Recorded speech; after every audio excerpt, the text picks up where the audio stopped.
Por favor, abra sua Bíblia na primeira carta de João, capítulo de número 2.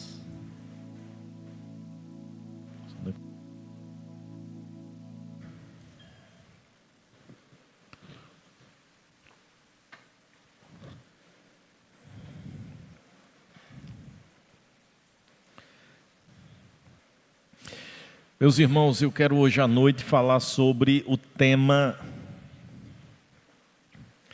permanecendo na verdade. Não há nada mais difícil do que permanecer, perseverar. E nessa noite o nosso desafio é refletirmos sobre permanecermos, perseverarmos na verdade. Por isso eu quero ler com os irmãos o texto de 1 João capítulo 2, do versículo 18 até o versículo de número 26. 1 João capítulo 2, versículo 18 ao versículo 26. Vamos fazer uma leitura responsiva. Filhinhos, já é a última hora, e como ouvistes que vem o anticristo, também agora muitos anticristos têm surgido, pelo que conhecemos que é a última hora.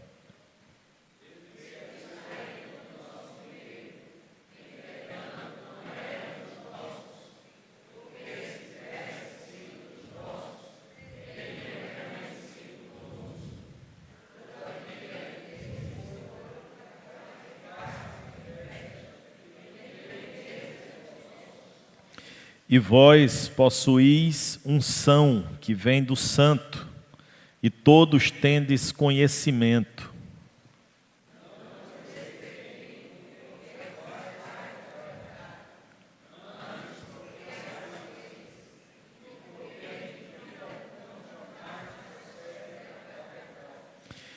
Quem é o mentiroso, senão aquele que nega que Jesus é o Cristo?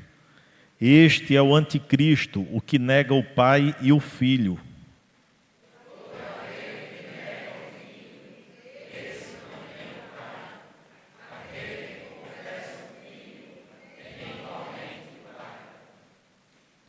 Permaneça em vós o que ouvistes desde o princípio. Se em vós permanecer o que desde o princípio ouvistes, também permanecereis vós no Filho e no Pai.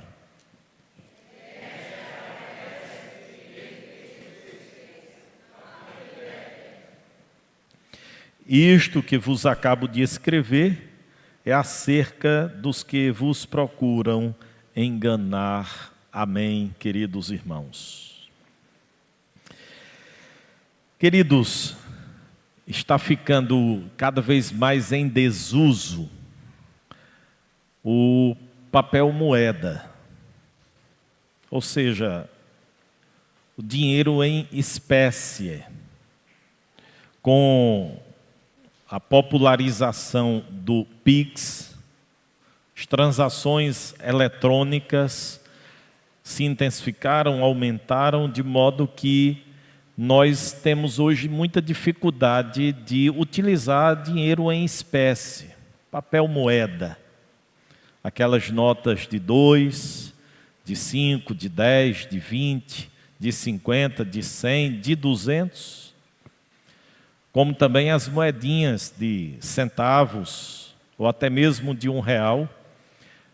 Esse material todo está cada vez mais escasso, em desuso, porque nós recorremos à utilização das nossas transações mais simples, a gastos pequenos de 2, 3, R$1, até mesmo transações mais altas, ao Pix, ao recurso eletrônico, ao meio digital. Mas quem utilizou-se muito de papel moeda, de dinheiro em espécie, ou até mesmo teve a oportunidade de trabalhar, seja numa agência bancária, financeira, ou num comércio onde você utilizava-se e recebia muito papel moeda, muito dinheiro em espécie, uma coisa era necessária, não apenas você contar, você saber passar um troco, você calcular ali quanto que a pessoa lhe deu e quanto que você precisa devolver, ou quanto que ela está ainda a lhe dever. Mas uma preocupação para quem operacionalizava e quem ainda operacionaliza com papel moeda, com dinheiro em espécie, é identificar a nota falsa da nota verdadeira. Como em todas as áreas, em todos os lugares e em todos os ambientes, há sempre as pessoas bem intencionadas, porque o papel moeda que nós temos é um processo evolutivo da moeda, desde o escambo, quando as transações eram realizadas e feitas com base na troca, na permuta de produtos, até chegarmos ao que nós temos hoje. Mas, do mesmo jeito que alguém criativamente, de forma inteligente, projetou o dinheiro em papel, em espécie, também outros com intenções não tão lícitas projetaram e projetam frequentemente notas falsas, de modo que circula em qualquer nação notas verdadeiras e notas falsas, de modo que quem trabalha com essa área diretamente precisa estar atento não apenas para identificar o falso, mas principalmente para identificar o verdadeiro. A preocupação maior de quem lida com dinheiro, com espécie, diariamente, não é tanto com a identificação do falso, mas é com a identificação do verdadeiro. Porque ao você identificar uma nota verdadeira, ao você saber que realmente aquela nota ela está ali sendo legítima, lícita, legalizada, naturalmente a falsa será percebida, identificada a qualquer momento. Meus amados irmãos, no que diz respeito ao Evangelho, não é diferente. Não é diferente no que diz respeito à verdade e à mentira. À verdade e ao engano. À verdade e ao engodo. De modo que, quando nós paramos para ler a Escritura Sagrada, não apenas a carta de João, a primeira carta de João, mas quando nós lemos muitas cartas do apóstolo Paulo, ou por que não dizer, quando nós lemos os próprios evangelhos, ou por que não dizer, quando nós lemos a Bíblia como um todo, nós encontramos sempre os personagens bíblicos mencionando que na caminhada e na jornada nossa, nos depararíamos com verdadeira pregação, verdadeiro evangelho, verdadeira mensagem bíblica, mas nós também lidaremos simultaneamente com o ensino falso, com o falso evangelho, com a falsa mensagem, com a falsa pregação. De modo, irmãos, que de uma forma unânime, nós vamos encontrar os autores do Novo Testamento e os autores do Antigo Testamento também fazendo alusão a que nós estejamos na verdade e permaneçamos na verdade, para que nós não sejamos tragados e devorados e destruídos pelo engano, pela mentira, pelo falso ensino, pelo falso evangelho. É isso que João está a fazer, queridos irmãos, nessa carta. Utilizando-se de 3 testes, como eu disse aos queridos irmãos. João primeiro falou sobre o teste moral. Se nós dissermos que andamos na luz e praticamos, ou se nós dissermos que praticamos a verdade, que estamos na luz, mas praticamos também, andamos nas trevas, nós estamos mentindo. Porque Deus é luz e não há nele treva nenhuma. Se nós dissermos que amamos a Deus, que o nosso relacionamento vertical está ok, mas nós odiamos ao nosso próximo, o nosso relacionamento na horizontal está comprometido, nós também somos mentirosos. Porque aquele que não ama, não conhece a Deus, porque Deus é amor. João, então, na sua carta, está tratando sobre o teste moral, como anda a nossa vida. Refletimos que nós estamos andando na luz, como Deus é luz, e o teste relacional. Amamos de fato o nosso próximo como a nós mesmos? Mas há um terceiro teste que João expõe na sua carta, o teste doutrinário, a crença na verdade, a permanência na verdade. Até que ponto a nossa fé está solidificada na verdade do Evangelho e nós permanecemos nele, no Evangelho de Cristo. Quero então convidar você para que, à luz desse panorama introdutório, nós observemos como João lida com esse teste doutrinário agora, especialmente nessa porção do capítulo 2. E eu preciso, irmãos, fazer menção aqui de algumas questões importantes que João aborda aqui. Primeira delas, eu quero que você olhe comigo o versículo de número 18. Vamos ler juntos? O que é que diz o verso de número 18? Filhinhos, já é a última hora, e como ouvistes que vem o anticristo, também agora, muitos anticristos têm surgido, pelo que conhecemos que é a última hora. João utiliza-se duas vezes aqui, queridos irmãos, de uma expressão última hora, ou já é chegada a hora. Ao que João está se referindo quando fala sobre última hora? Essa palavra ou essa expressão de João, ela pode e deve ser considerada sinônima de outras duas expressões: últimos dias ou últimos tempos. Colocaríamos numa mesma frase com sinônimos ou como sinônimos, não é? Última hora, últimos dias, últimos tempos.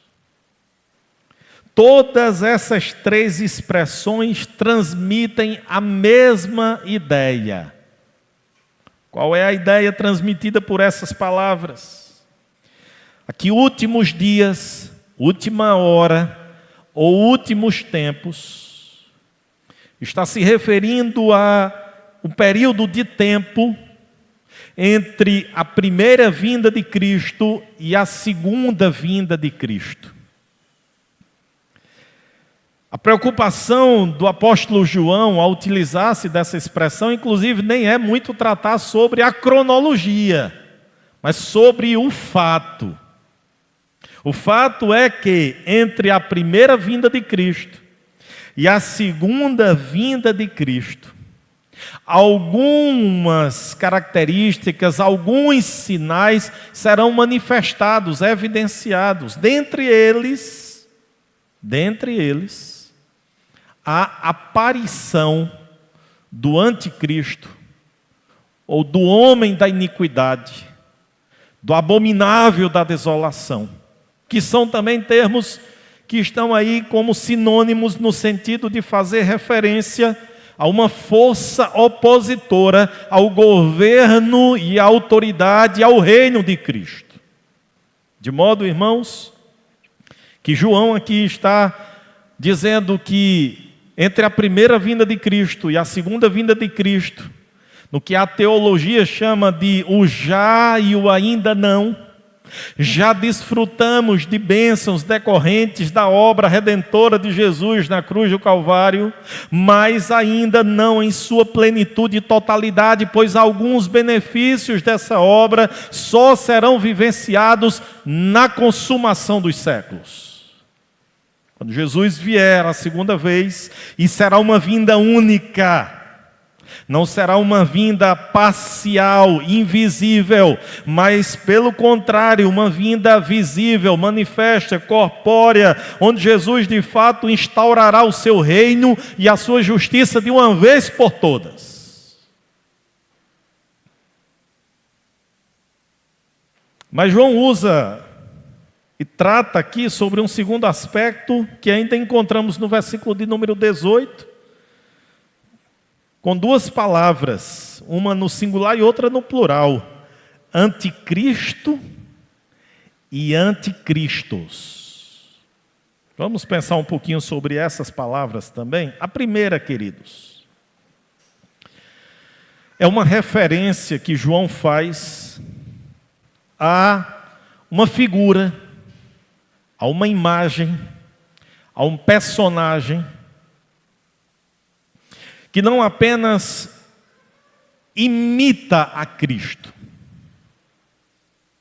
porque quer usurpar o lugar de Cristo, mas também que se opõe a Cristo. De modo que João diz, nesse intervalo de tempo, entre a primeira e a segunda vinda de Jesus, virá ou aparecerá o anticristo, aquele ser, aquele personagem que não apenas imitará a Cristo, mas que se oporá ao reino de Cristo.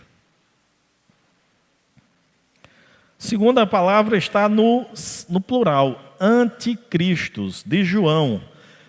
Na última hora, verso 18, já é a última hora, e como ouvistes que vem o anticristo, também agora muitos anticristos têm surgido, pelo que conhecemos que é a última hora.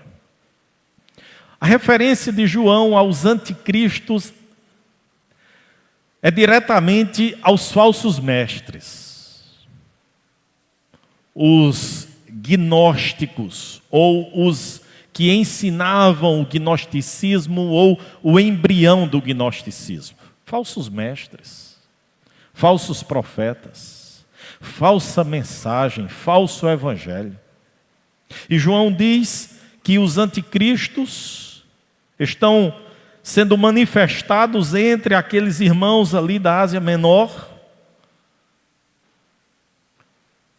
E há uma referência aqui para que a gente entenda muito bem ao que João está se referindo, irmãos, no sentido de contemplar na ação dos falsos mestres o espírito do anticristo.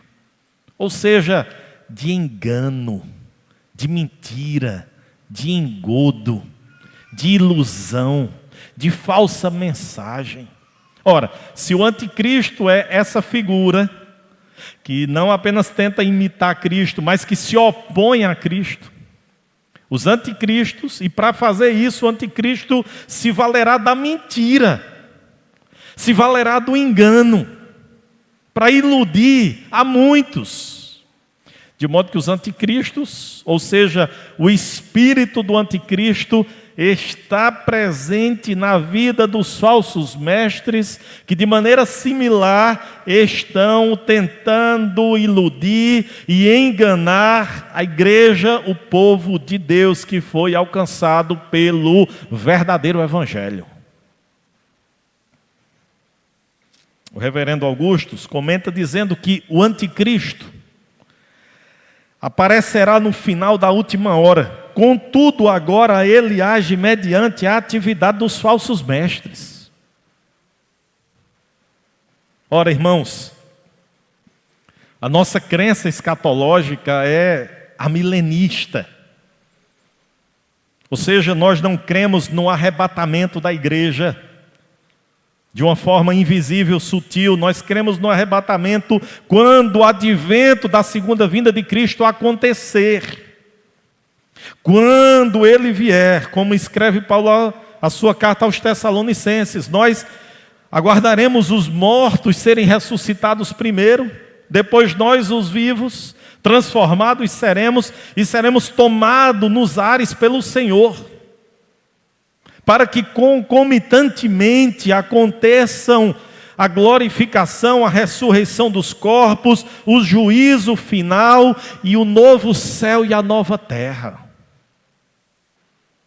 João está então a ensinar que entre a primeira vinda de Jesus e a segunda vinda de Jesus, aparecerá o anticristo, e essa figura, queridos irmãos, se manifestará. Embora na história da igreja alguns tipos de anticristo já se manifestaram, a ponto de crentes que viveram aquele momento fazerem uma associação direta e dizerem: esse é o anticristo. Mas ele, enquanto não se manifestar de forma plena, próximo da segunda vinda de Jesus, o seu espírito, nesse intervalo maior, ele atua por meio de quem? Por meio de falsos mestres, enganadores, mentirosos, que fornecem,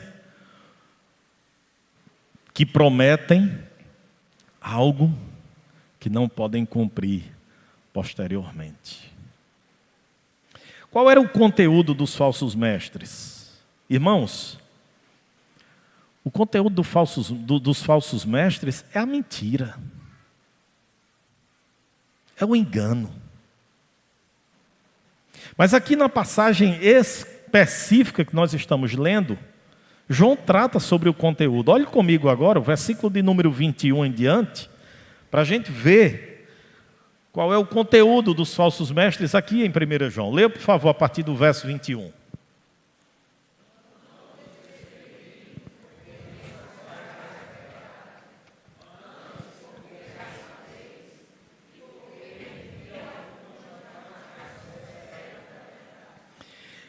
Quem é o mentiroso? Verso 22, vamos? Senão que Jesus é o Cristo, que Jesus é o Messias, que Jesus é o prometido do Pai, que Jesus é o verbo da vida, que se encarnou, que se manifestou para dar salvação. Quem é o mentiroso? Quem é o que possui o espírito do anticristo, senão aquele que nega que Jesus é o Messias, é o Filho de Deus? Os gnósticos, irmãos, negavam um pilar da fé cristã, a encarnação de Jesus. A gente está aqui diante da ceia. E na ceia, meus amados irmãos, está aqui um pão. Está ali uvas, indicando e apontando para os símbolos. O corpo dele foi moído, foi dado naquela cruz. Jesus substituiu-nos na cruz enquanto homem. A redenção não poderia acontecer sem que houvesse um homem que de fato recebesse a ira do Pai sobre ele. Negar que Jesus se encarnou, que Jesus é o Cristo, é o enviado, é o Messias, é o prometido, é negar a base da salvação. Vamos mais, verso 22 ainda. Este é o quê? O anticristo, o que nega o Pai e o Filho. Verso 23. Todo aquele que nega o Filho, esse não tem o Pai. Aquele que confessa o Filho tem igualmente o Pai. Jesus deixou muito claro, João 14:6, eu sou o caminho, eu sou a verdade, eu sou a vida, e ninguém vem ao Pai senão por mim. Jesus é a ponte, Jesus é o caminho, Jesus é a porta da salvação. Ninguém tem comunhão com o Pai sem que primeiramente creia em Jesus. E é isso que João está a combater aqui, mostrando claramente que aos gnósticos, aos falsos mestres negarem a encarnação de Jesus, consequentemente eles não tinham comunhão com o Pai.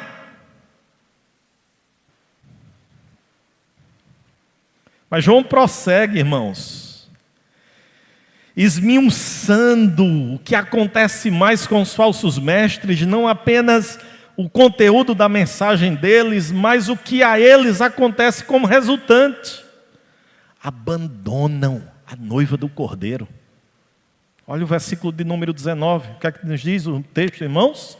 Eles saíram de nosso meio, entretanto não eram dos nossos, porque se tivessem sido dos nossos, teriam permanecido conosco.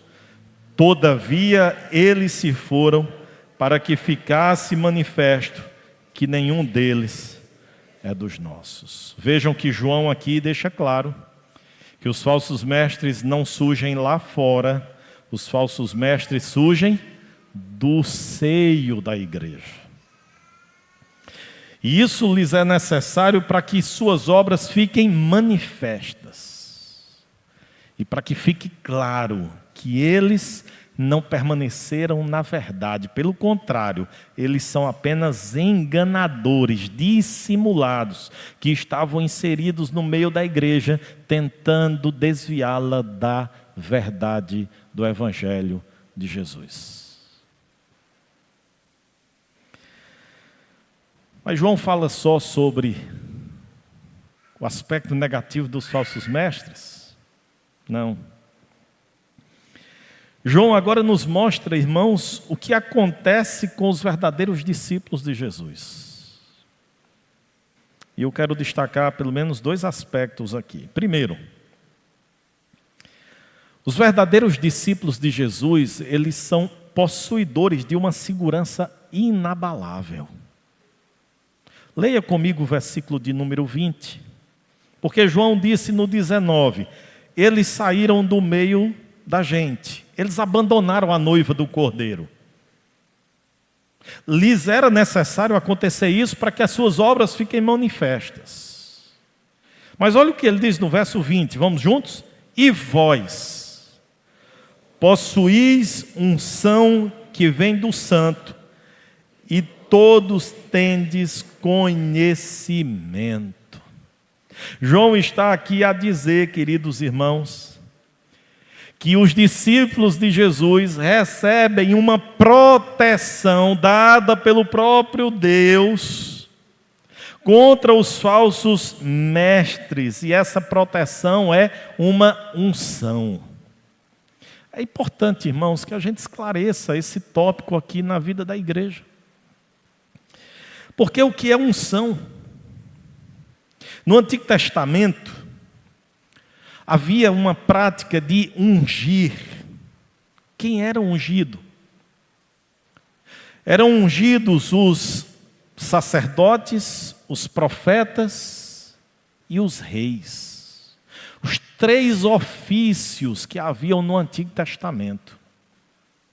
De modo que era concedido a estes ofícios uma bênção, uma capacitação divina, para que eles desempenhassem aqueles ofícios, objetivando a glória de Deus, o louvor de Deus, a vontade de Deus sendo promovida por eles. Você vê muito isso na vida de Saul, que é ungido como rei, mas que posteriormente é abandonado pelo fato de não promover a glória de Deus. Pelo contrário, desobedecê-lo. Quando nós chegamos no Novo Testamento, na nova dispensação cristã, o ungido de Deus é Cristo. Ele é o ungido de Deus.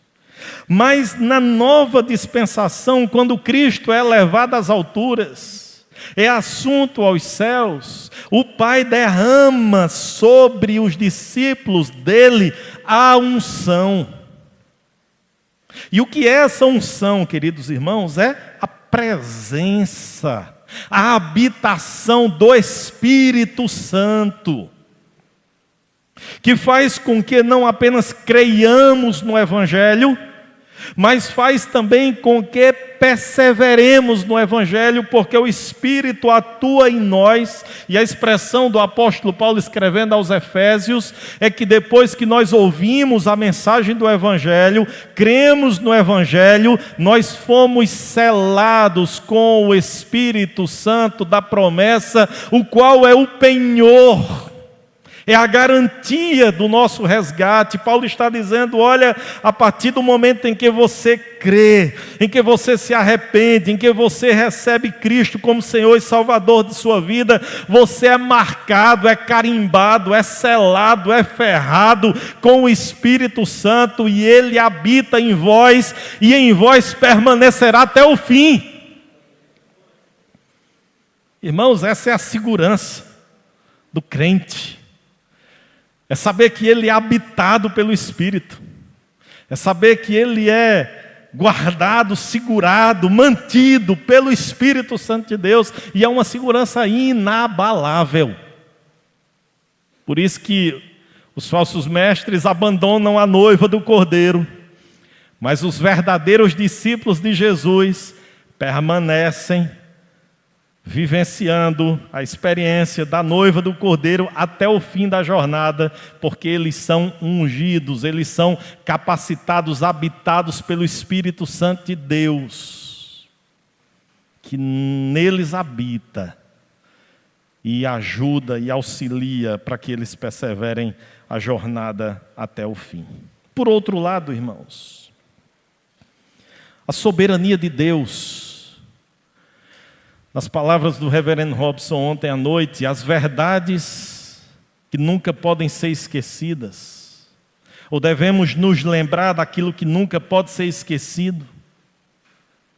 Se por um lado há a perseverança dos santos, se por um lado o Espírito de Deus habita em nós para nos preservar, para nos guardar, para nos santificar e nos levar até o dia final da consumação, quando Jesus se manifestar. Por outro lado, a responsabilidade humana é ressaltada ainda na carta de 1 João, quando ele diz no verso 24, e eu quero que você leia comigo o texto. O que é que nos diz o verso 24? Permaneça em vós o que ouvistes desde o princípio. O que foi que eles ouviram desde o princípio? Uma fábula, um mito, uma história, uma crendice, um boato, uma fofoca, um comentário, um telefone sem fio. Foi isso que os primeiros, ou foi isso que esses cristãos aqui ouviram lá no princípio? Não. O que eles ouviram foi o Evangelho. E o Evangelho diz que Deus, o soberano, o eterno, o santo, em sua graça, misericórdia e favor, entregou o seu Filho para que ele se encarnasse, se assemelhasse a mim e a você, fosse obediente, humilde até a morte, morte de cruz, para que ele vertesse o seu sangue, de modo que todo aquele que olhasse e cresce na obra de Jesus, na cruz do Calvário, tivesse o perdão dos seus pecados. Isso é o Evangelho. E João está a dizer, permaneçam nessa mensagem que vocês ouviram desde o princípio. Vamos lá, verso 24 ainda. Se em vós permanecer desde o princípio o que ouvistes, também permanecereis vós no Filho e no Pai. Verso 25, irmãos. E esta é a promessa que Ele mesmo nos fez, a vida. Quem crê em Cristo tem vida eterna. Quem crê em Jesus não se perderá no caminho. Quem crê em Jesus está nas mãos de um pastor que prometeu: eu não vou perder nenhuma ovelha. É isso que João está aqui está a nos dizer. Verso 26, irmãos. Isso que vos acabo de escrever é acerca dos que vos procuram enganar. Isso que eu estou dizendo, diz João, é a respeito deles lá, dos falsos mestres, desses que saíram do meio de vocês e que estão tentando enganá-los. Permaneçam na verdade. Não tornem-se presas fáceis dos falsos mestres.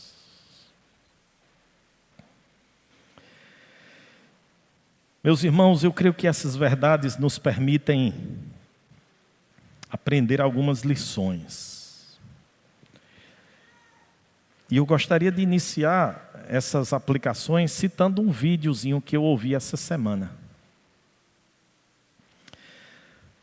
Era um recorte no Instagram, onde uma mulher estava a falar que os crentes não deveriam amar a mensagem da cruz, ou amar a cruz, o símbolo da cruz. Nem muito menos usar a cruz, porque há demônios na cruz, ou no símbolo da cruz. E aí aquela conversa toda do falso mestre, do falso ensinamento. Quando eu ouvi, eu fiquei inconformado.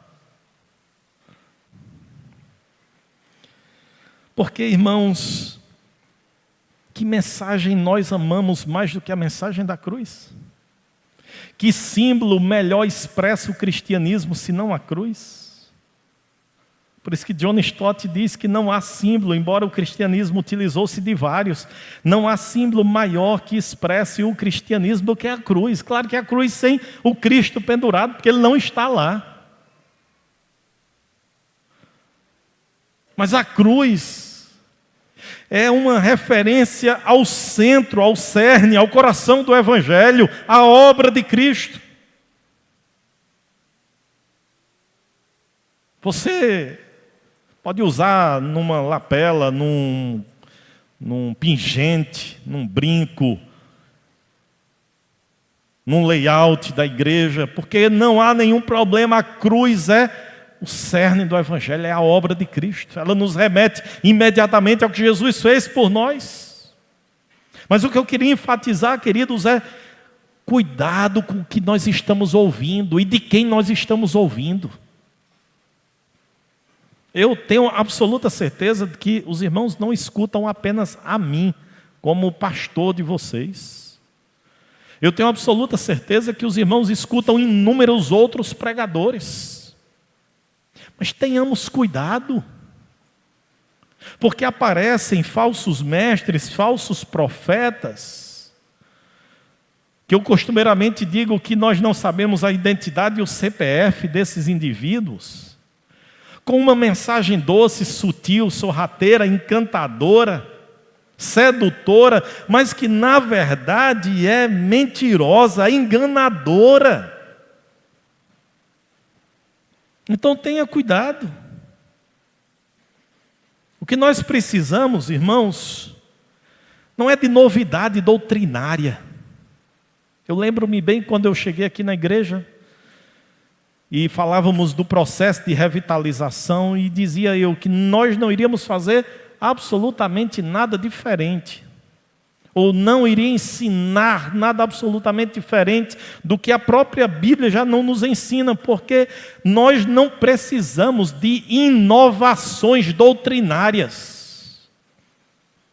O que nós precisamos, irmãos, é de renovo espiritual. Lembram daquela expressão de João mesmo, escrevendo a carta lá, as cartas às igrejas da Ásia Menor? Eu tenho, porém, contra ti uma coisa. Vocês esqueceram o primeiro amor.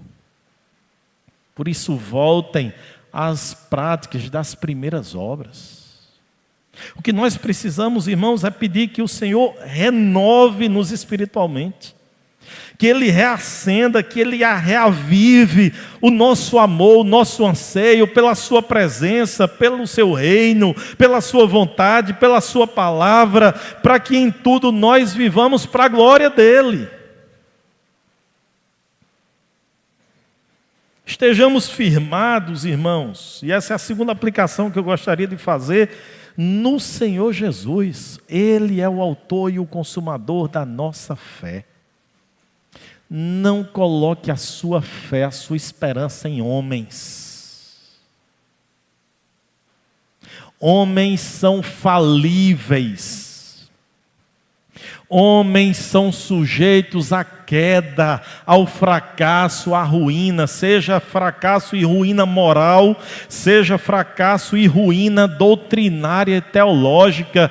Quantos bons pregadores nós já ouvimos e reputávamos como grandes homens de Deus e posteriormente abraçaram falsos ensinamentos.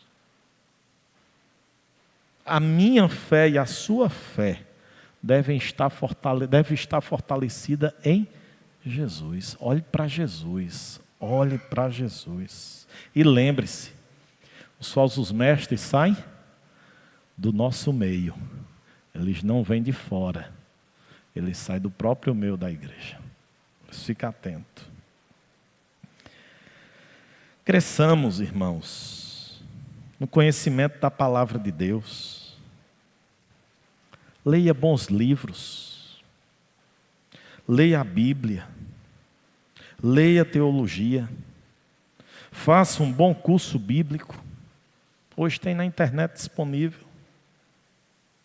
Utilize tudo isso para a glória de Deus. Deixe-me ser bem claro, irmãos, o que esfria o meu coração e o seu coração não é o estudo da palavra de Deus.